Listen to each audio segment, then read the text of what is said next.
Isang mapagpalang araw po sa ating lahat. Meron tayo ditong dinating na isang Panasonic na two-door na refrigerator.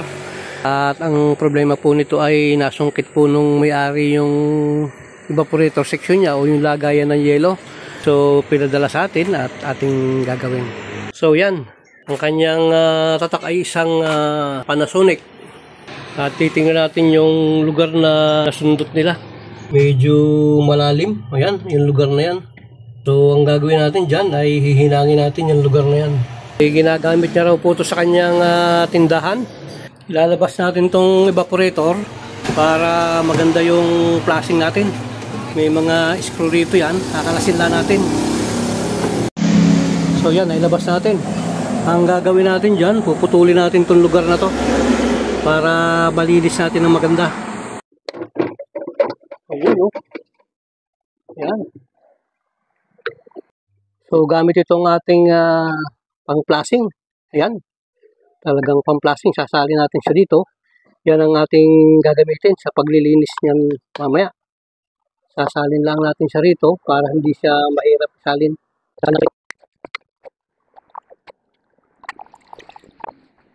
Madaling pantanggal to eh. Ayan. Pati yung mga langis yan. Alis. Sabay kakastasin natin yan. Ito. Para yan, madali siyang malinis eh kapag binabara natin siya ng 141B. Ayan o. Para madali siyang mahina. Malinis na malinis natin yan.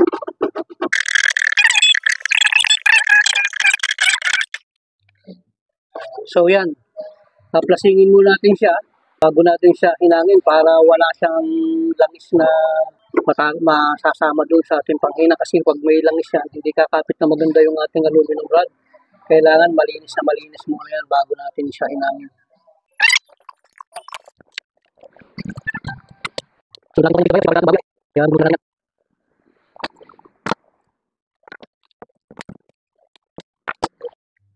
So lalagyan natin siya ng access valve para sa pagpa-flashing natin.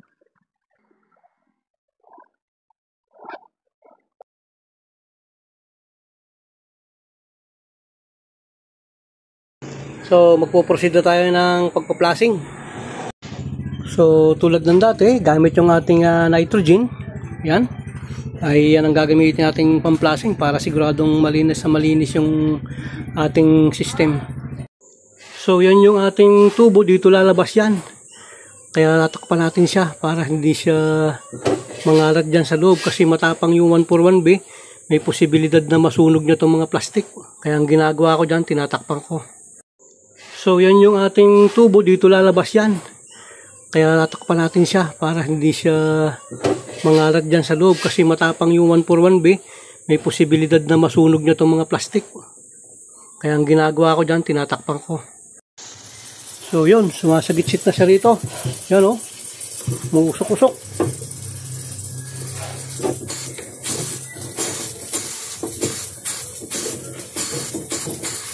Ang dumi niya. Ayan o. Ang daming langis. Ayan. Daming langis na lumalabas. Ayan. Yan ang bisa ng 141B. Sabihin, napakarumi ng system niya. Ayan o. Ang dumi niya o. Puro langis. Ang naging putik niya. Ayan. Pati dito sa ilalim na to. Oh. Talagang grabe ang dumi ng refrigerator na langis nito.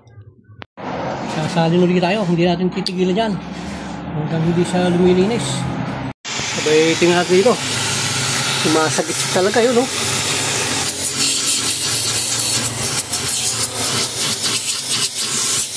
Parang tubig, ba?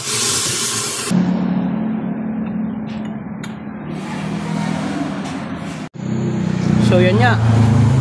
Katapos ng mga tikabong linisan na yan. Luminis.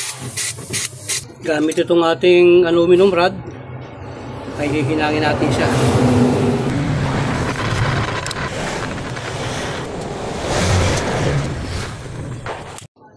So yan. Ang ganda ng hinang niya. Ayan o.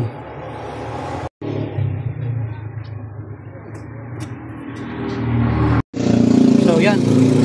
gamit yung ating sabon, liligtisin natin siya, lalagyan natin siya ng pressure para makita natin kung may bubula.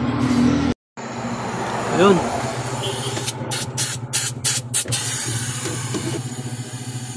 So ibig sabihin success yan. Tigilan natin dito. Ayun.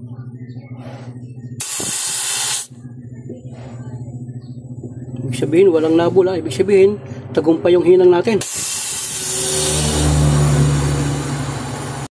So itunod natin tong kanyang kapilya para siguradong malinis yung ating trabaho.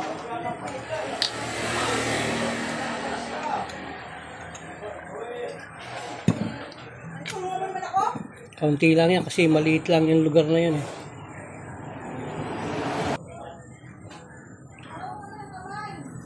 So yun, sumagitsit na si taas. So yan nga, pagkalipas ng 10 oras ay hindi naman siya gumalaw. Ayan.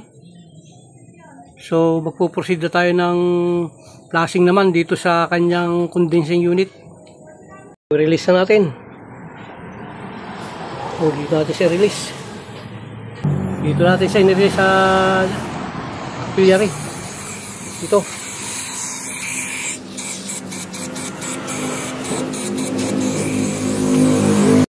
So puputulin natin sa rito. Magdudugtong tayo ng panibago sa lugar na to. Gamit yung ating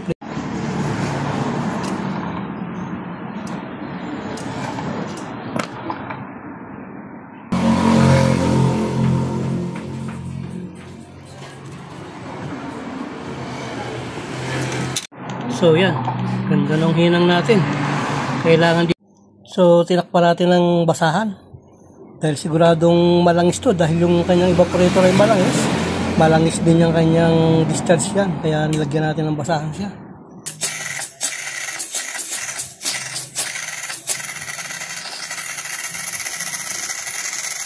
Hindi yan langis Puro langis yung lumabas.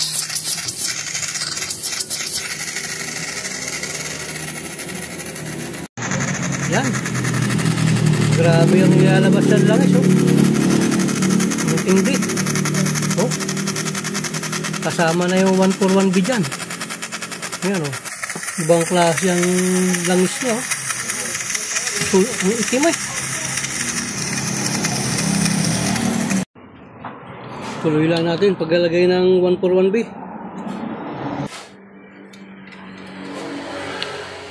Lagay lang tayo ng lagay. Hanggang sa maklear natin yan. Hindi natin titigilan yan hanggang hindi natin napapaputi yan.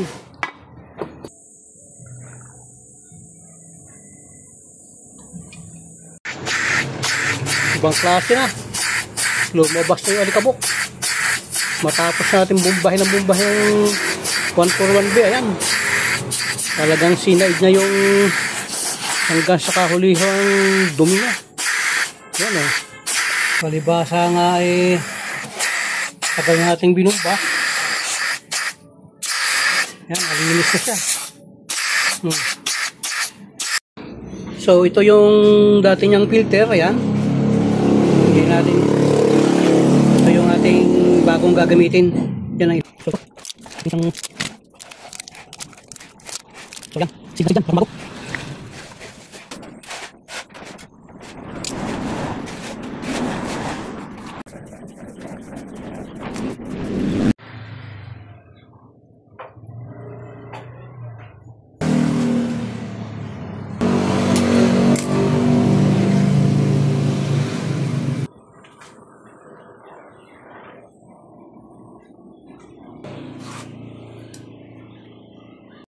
So palibasa nga marami tayong langis na nakuha sa kanyang condenser at saka sa kanyang evaporator. So magdadagdag tayo ng langis. Ayan. Lalagyan natin siya ng langis. Para balik natin yung nawalan ng langis.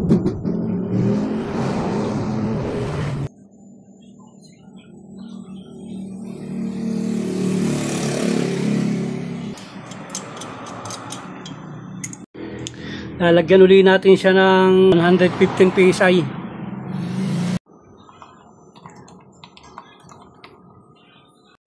So yan, okay na yan.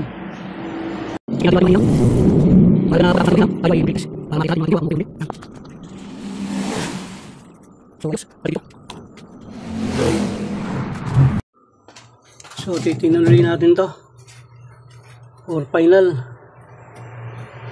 So okay.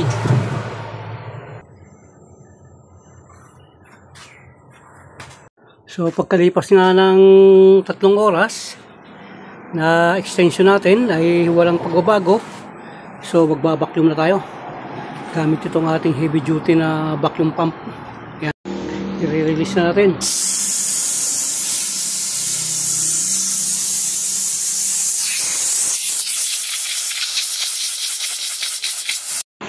So magbabacuum na tayo.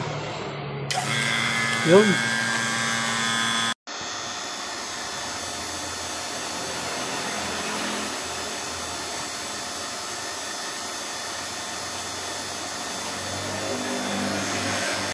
So yan, huli vacuum na yan at kakargahan na natin. Yan, bali nagpalis tayo. Yun. Kasi bubukasan natin to. Yan. So kakargahan natin siya ng mga 12 PSI. Yan. Bali nilagyan natin siya ng temperature. Tingnan natin, makukuha niya yung negative 10. Ang ganda ng heating niya. Ano, lamig na. Pag ganyan ang heating, ibig sabihin niya, napakalinis niya. Yung parang tubig na sumasagitsit. Yan o. Ang amperahe na sa original ay 1.92 amperes. So yan. At nakakakuha naman tayo ng 10 PSI. So okay na yan. So nakakakuha tayo ng 1.9 amperes. So ibig sabihin match na match dun sa ratings niya. Umuusok eh. Umuusok. Yan o.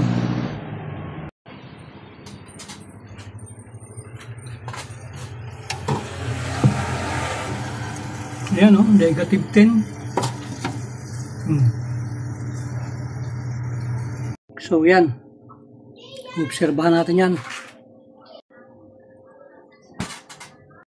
So titingnan natin kung ano nangyari doon sa nilagay nating ice tubig, kung napatigas niya.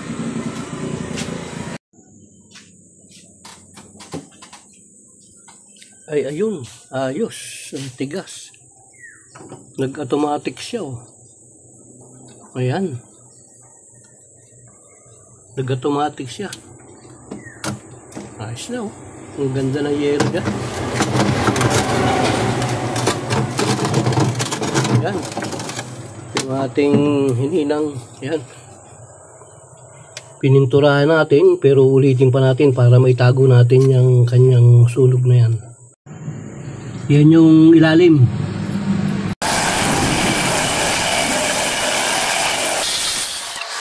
So yan, nalinis na natin. Ang ganda niya na. Patutuyo-tuyo na lang natin siya. Ayan.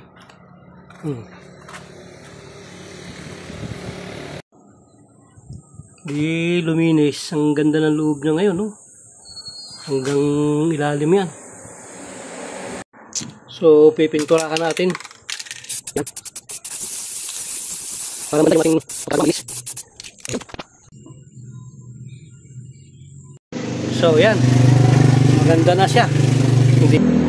Shoutout nyo po pala kay Miss Rodora Mayor ng Tangkol, Balanga, Bataan. Salamat po madam sa pagtitiwala nyo po sa akin. Maraming po salamat. God bless po at mabuhay po kayo. So dyan po natatapos muli yung ating video na ating ginawa na isang Panasonic na 2-door na nasundot nga po ng ating minamahal na customer yung kanyang evaporator section. At ayan, nagawa natin. So marami pong salamat muli sa patuloy nyo pong pagpapanood sa aking mga video. At gayon din po sa inyong pag-like at pag-subscribe sa akin. Doon po sa hindi pa nakakapag-subscribe, paki-subscribe na lamang po. Marami pong salamat at sa mapagpalang araw po sa atin lahat. Nawa po ang biyaya at pagpapala ng ating Panginoon ay sumati lahat. Buhay po kayo. God bless po.